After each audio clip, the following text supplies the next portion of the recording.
It's echoes.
for it. I think it's great, and thank you for doing this for the youth. So you have your fishing lures already. Yep, that's it. Yep, that's definitely my own advantage. I just wrote it on your chair. Will you be fishing? You can tell that. Have you been fishing for a long time? Yeah, I started fishing when I was like 3 or 4 maybe. They will, it's a little smaller. Yeah. So they can grow. Oh, yeah. You bet. Good girl. Okay, so do we need a motion for that or do we just? We can. Is there a motion to approve use of the city lake for the Cub Scouts fishing derby on September 9th at 8 AM to noon-ish? Yeah, ish. Ish. I like that ish. You never know. Yes. Trails also moved. Second. It's been moved and seconded. Any further discussion? If not, on. All in favor? Aye. All opposed. Motion passed for, how many of us? 4-0. Thank you. Thanks for coming to ask. Good luck. Yep, thank you. So. We're done. Okay, moving on to the consent agenda. Is there anything needed to say about that? I don't think so. I'll just quickly mention, the warranty deed transfer, that's for that property that we talked about back in April. It was a small piece that is surrounded by another person's property, and so we have to go ahead and sell that to, the William Wonderschmidt. So that's just final approval of transferring that deed, for $10,000. And then, the annual league meeting in October, it's based, your voting delegates are based on the size of your community, so we get 2. So I was proposing that Mayor Schamberg and Commissioner Middendorf are listed as delegates, and Dawn and I would be alternate delegates. The 4 of us all responded to being in attendance at that meeting. So, and the commission is required to approve that. I make a motion, we approve the consent agenda. Second. It's been moved and seconded to approve the consent agenda. Is there any further discussion? Not. Thanks. All in favor? Aye. All opposed. Motion passed 4-0. Moving on to new business, I believe we need Brad and Rusty. I am here before you today to recognize Rusty Johnson for his 15 years of service in the city of Hiawatha. Rusty has started out in the water department as a meter reader, and in his time here, he has done everything from 3D meters to concrete work to pest control to skipping snow. He has always been our most flexible employee and an absolute model for what we are trying to achieve here in the city of Hiawatha. And I just really like to thank him for his service today. Rusty. It's Rusty, when you have somebody who's willing to step up and do anything that needs to be done, I mean, I can't tell you how appreciative I am of that.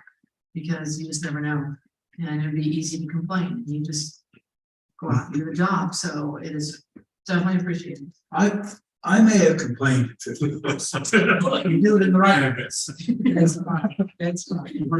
I believe in the service part of the job, day one, and with someone like Rick Koenig over you, you better believe he believed in service. So you know what? If they sounded cranky, they probably had a good reason. And you talk about it later, and you smile, and you do what you can for. So, It's my voice. All works out. And I'm biased too, because you have a boy who runs across country, so So, if you would like to, I'd love for you to come up here so we can do the little thing. Brad, I'd like you up here too. So it's. okay, right. I brought some.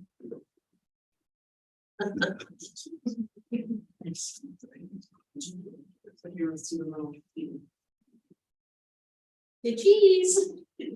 Cheese. Perfect. Thank you. 15 years. 18 years. I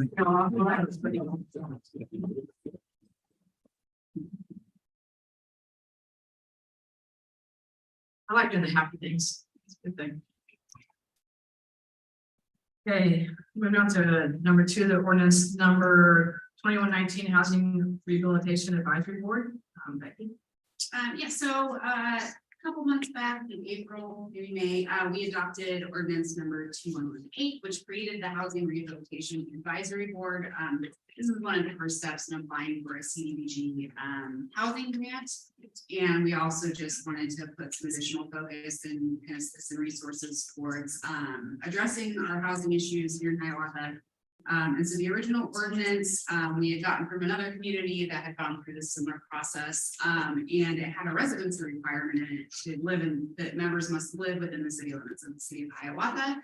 That is not a requirement of the program. And so this ordinance would remove that residency requirement and then fully repeal the previous ordinance with this ordinance. In addition to that, I have reached out and had some communication with some folks that would be interested in serving on the housing board.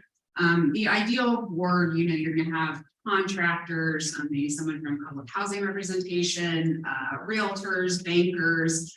We want the people, that are really have a stake in this, in our housing issues, and the large employers. And so I did get responses from 4 individuals. We spoke with the full 7, which is needed for a full board, but we didn't actually get appointment request letters from them. So I would like to go ahead and appoint the 4 that have said they are interested. The ordinance read that we just need a majority of the board for a quorum. And so however many members we have is what would make up that majority. And we'd like to get started. The CDBG housing grant, I believe they're taking applications until end of November. For the housing, and this is the first year that they've had a rolling application process. So I'd really like for us to get something in before the end of the year, so that we are eligible for this year's, and then we are not tying up CDBG funding next year for other needs that we might have. This would allow us to go ahead and get started with the folks that we do have, and then if we get any additional interest, of course, we would invite them to the first meeting, and then they could be appointed at the next meeting. I'm happy to see any questions So for now, we just adopt the ordinance. and appoint. Yes. Yes. Yes. I'll make a motion to adopt ordinance 2119, removing the requirement that members of the Housing Rehabilitation Advisory Board reside within the city limits of Hiawatha, and to appoint Colton Oswald, Lonnie Moser, Vernon and Kristen Morey to the Housing Rehabilitation Advisory Board. Second. Been moved and seconded. Is there any further discussion? Not all in favor? Aye. All opposed? Motion passed 4-0. Gonna be a nice board. And then moving on to number 3, USD 415 interlocal agreement with tennis courts. So I want to say a couple weeks ago, maybe a week ago, many of our utility clerk came to me and said, hey, this 30-year agreement is expiring in September. And so we became aware that we have an interlocal agreement with the school district regarding the tennis courts. And within that agreement, it states that, granted, this agreement is 30 years old, just to reiterate that point.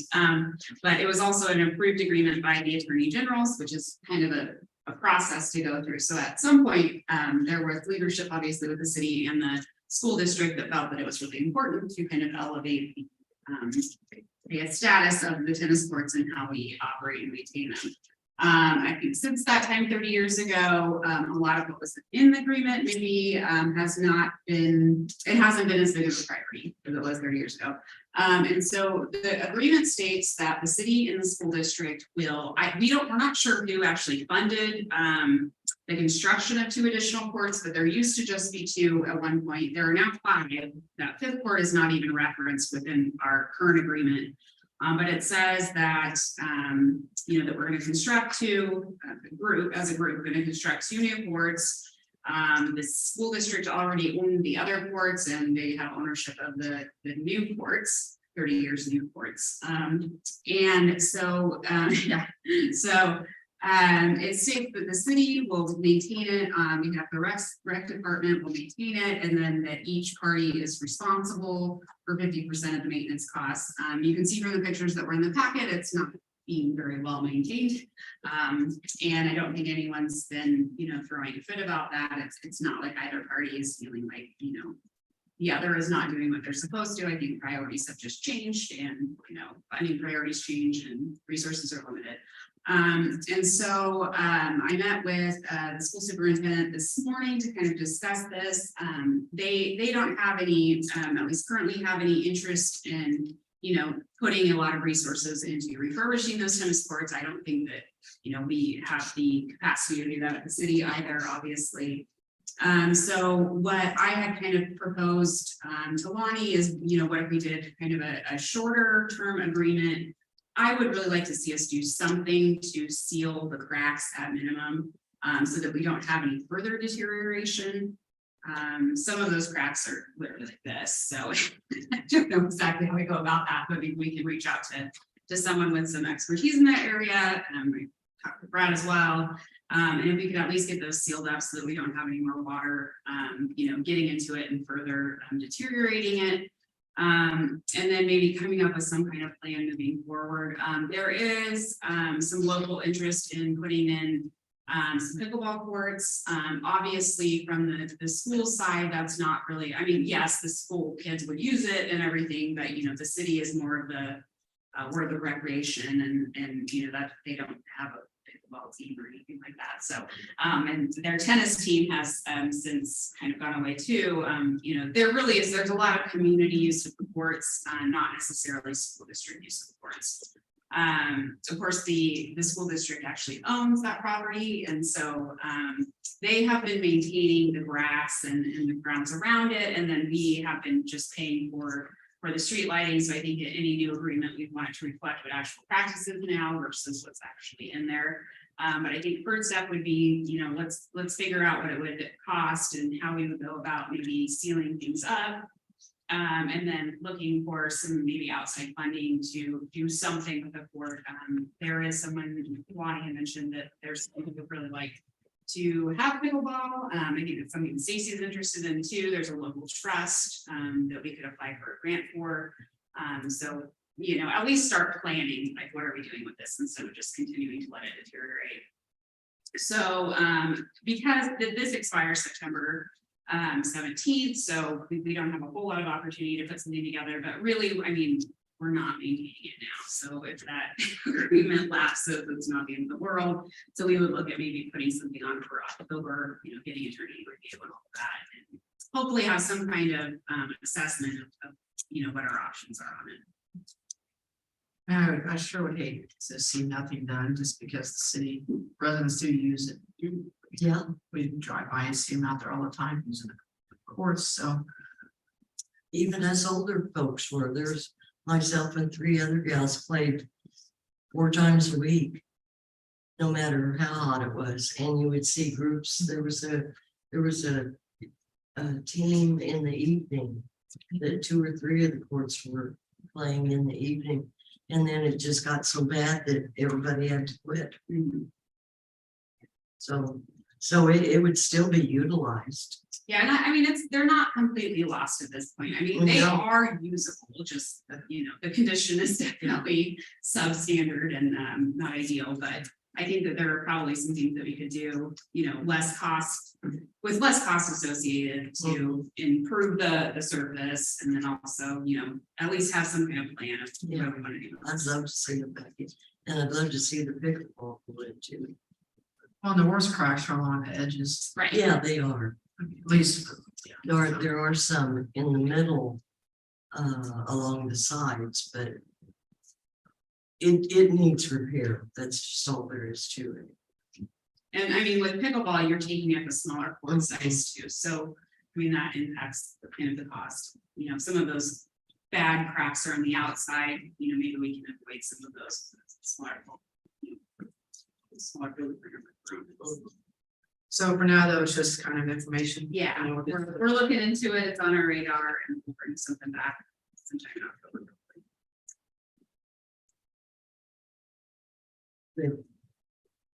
Any other questions? Okay, moving on to ordinance number 2120 and 2121, the standard traffic ordinance and uniform public offense code. What are you making? Excuse me, Chief Gruber. I'm just here to tell you that we have to recommend that we pass ordinance 2120, which would update the standard traffic ordinances from Kansas cities. And ordinance number 2121 is the update for the Uniform Public Defense Code of the cities. So that we can enforce the current laws that are out there. You said we do this every year, right? I believe so. It's every year. I do not have the experience that Evans does, but yes, Evans says every year, so every year, so every year. It's every year, but don't we get a little booklet? Yeah, they have those downstairs in the office. There's two books. One There's for two each- books. Yeah, for each ordinance. Well, so we just get them downstairs, just go down. So They Commissioner, they used to pass them out to us, remember? Yes, I know. far passes DGS. you're supposed to like the ordinance number and then, and that sort of thing. I would say, in my previous cities that I've worked for, we haven't done an annual adoption. It kind of would depend on the changes that were brought. If you don't adopt the newest version, then the older version is still in force. So if there aren't major changes and it's a result of the obviously the legislative session. So the league produces these after each legislative session and says, these are the things that changed in state law. And then you can just adopt by reference, which makes it easier, not spending much money on, publication of ordinance. But we do spend quite a bit of money on ordering the UPOCs and STOs. So, there is an option. We could be reviewing what changes there are each year and deciding whether we want to do every year, every other year, or whatever. If there's a major change to city enforcement of laws or something, then certainly that's something we want to do. But we don't have to do this every year, I guess. But how do we know if there's a change unless we read them? Or Right, so- unless you let us know? So we would read them. I've already started going through them, and there's nothing significant changing, just minor additions, and subtractions here and there, changing wording for different steps. I know they're not very interesting, but every year that I've gotten one, I hate to sound like a nerd, but I read it because it's the law and I know some do and some don't, but that's why I would like to have the books. Sure. The league does do a summary at the beginning of them too, or beginning or end, I can't remember, that all the changes, so there is like a brief synopsis of what those changes are. So yes, if we do pass the ordinance, then Barb will process the ordinance and attach them to the booklets, then we'll have them available. And I would say I would recommend adopting them this year. I think maybe for next year, when we've got a little bit more time, post legislative session, and when those come out, we can review and see if it's something that we need to. Besides that, if you can't get to sleep, it's always a good thing to read when you go to bed. Your officers carry those with them within that they're adopted to. Yes, they have those two books with them for reference, so we can know the law or to write a citation. Yeah. That's where they get their information. Okay. Thank you. Not very interesting. I would entertain a motion to accept ordinance number 2120 and 2121. I'm sick of it. What is going to first? I'll make a motion. I'm sorry. Let Evans make the motion also. I'll make a motion on that.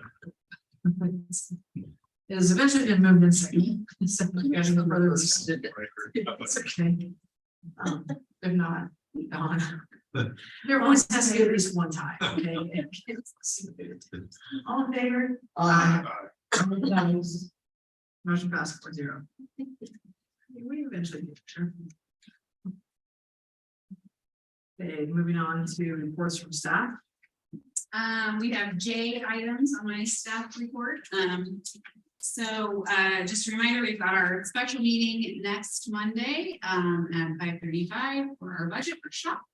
We may or may not have the August 28th meeting, depending on whether we have more work to do with budget, or if there's anything pressing on the agenda, but because we're doing 2 meetings in a row, there's a chance that we won't have to meet, but we can't make that determination yet. You've got the July Fire Department run report, July Judges report.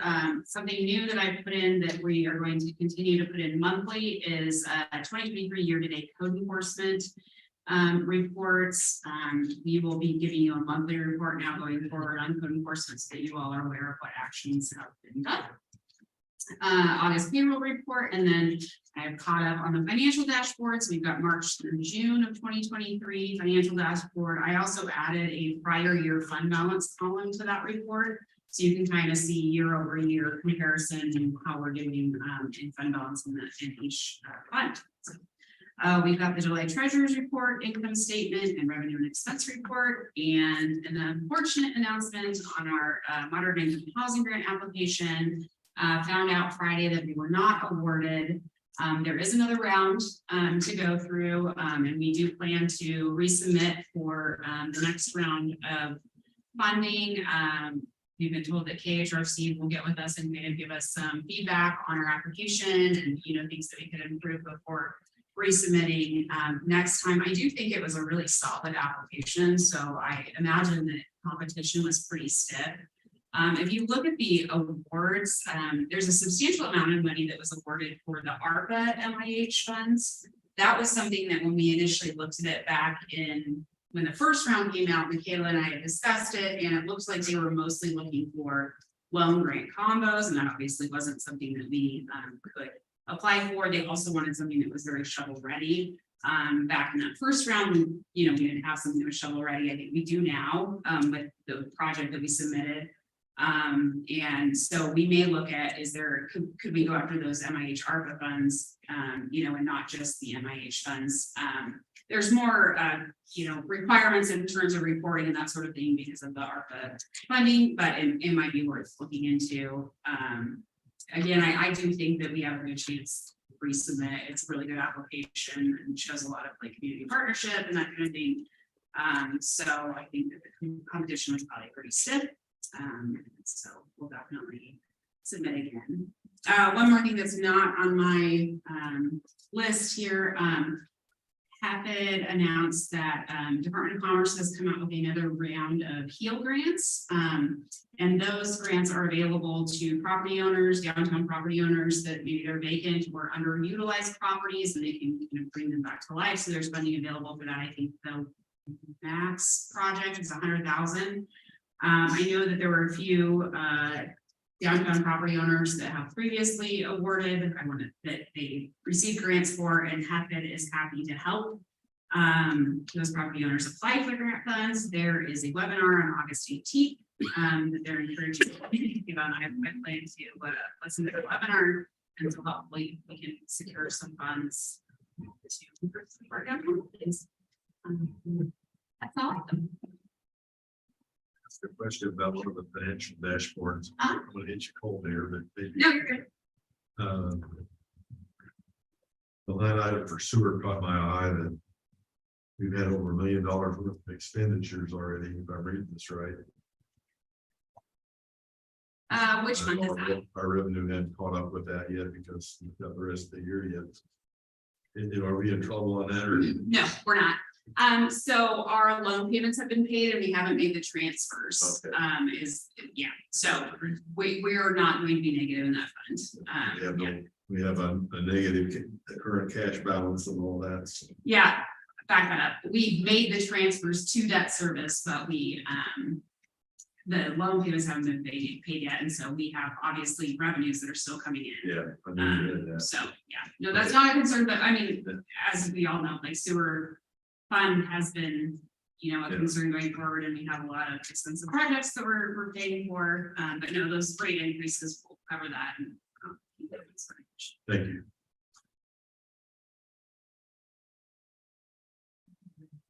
We move on to Brad. So last week, the SCADA system of the wastewater plant has been showing a white screen. And what the SCADA system is, it's a localized SCADA system, that essentially it's a bridge for the entire sewer plant. And so what they're having to do right now is run everything manually, which can be done. And so that is a state that the sewer department is running in right now. We have been in contact with the manufacturer of the SCADA system. And we just don't at this time know exactly what's wrong with it. It could be something simple, it could be something very catastrophic. Yeah, but I don't know enough about it I don't want to scare anybody with numbers that I just don't want to throw them out there.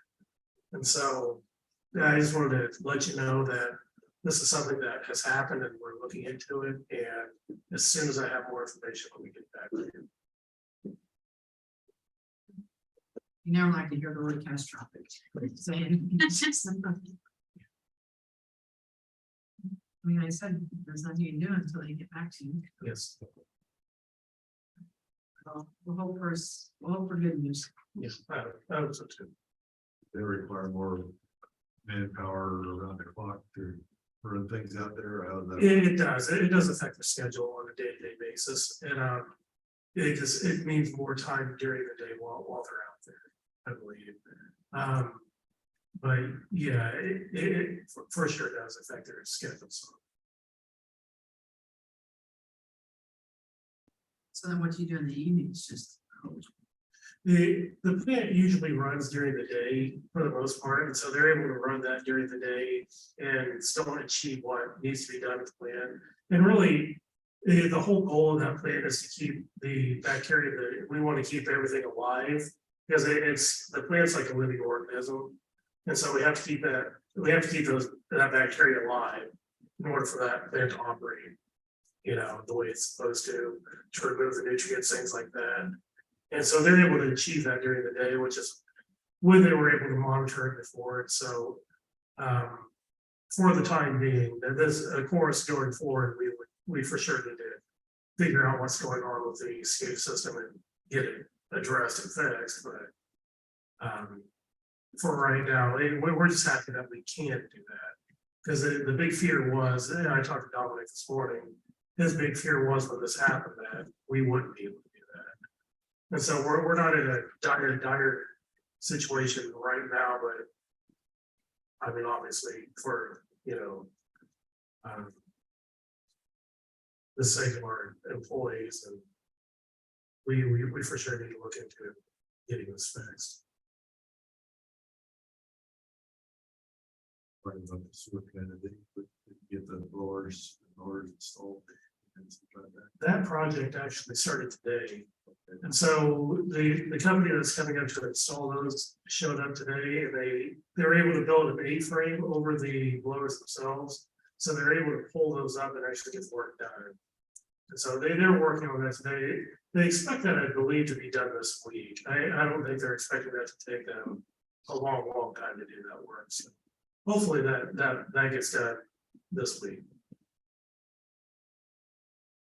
Have you made any observations of the evaporation equipment yet?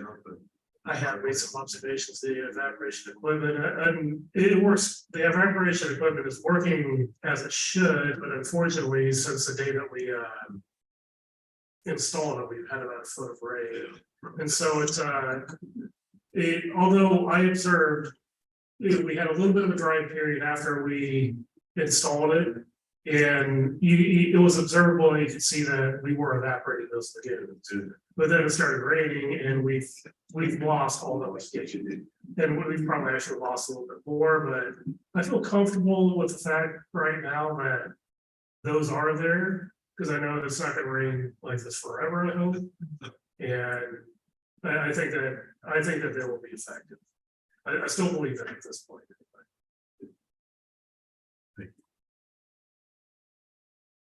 Any other questions? Brad? Moving on to governing body comments, all I have to say is school starts this week, so encourage everybody to be cautious and aware, driving to work, going through the stoplights at First and Oregon, all that fun stuff, and we're excited to get another year started, so. Commissioner Shepard's not here, so how about you, Dave? I don't think I have anything to Evans? I'd like to thank Mickey and his staff and all the agencies that attended National Night Out. Good crowd and everything. Everybody was having a good time out there, so Mickey, thank you. It's always a good time out there. Free corn dogs. Great corn dog. Yeah. Tony? Um. Today, Senator Doc Marshall was in town and several of us went to listen to him and that was very nice. He listened to all of us and had some nice words to say afterwards, as to how empathetic he was to our rural community since he was born and raised in one and just had a lot of empathy for us. Several of us, he said that he thought that he could work on things to help us and others, he didn't think that there was anything he could do. He was really quite honest. And it was, I really got a lot out of it, listening to other people, but it was nice having him have a town hall meeting. A lot of people were there. The other thing I want to say in regards to the crew that we have, I had a very tiny minor medical issue. I don't know if it was last week or a couple weeks ago. You know, time goes fast when you're having fun with medical emergencies. And, but anyway, I happened to be on Miami Street and right there by the water department. And I pulled in there because I knew I couldn't get home. And the crew came out and makes me really emotional because they knew instantly that something was wrong. And I asked them if they could take me home, and immediately they all just were there. This one did this one did that, another one called my daughter, and they just jumped in and took over. And I tell you, and they didn't do it because it was me, they did it because it was someone in distress and I needed the help. And I just thank you all so much. It's a great crew, great bunch of guys and gals that we have. I came in here later, about a week later, and all the girls wanted to know how I was doing. I just thank you all. We're just really a family here and care about each other. But what the guys did was, I'll never be able to repay them. Thank you. That's all I can think of. Thanks. Okay, moving on to have a motion to adjourn. Thank you. Moving in second to adjourn. Any further discussion? Not. All in favor? Aye. All opposed? Motion passed 4-0. See you all next week. With this. What was that? Those people are- Sweet. Oh, further. Yeah. Best. We got that all back together, right? So, hold on. What's the problem? But it was. Yeah. Nice that you. So, and I had two parents drive over and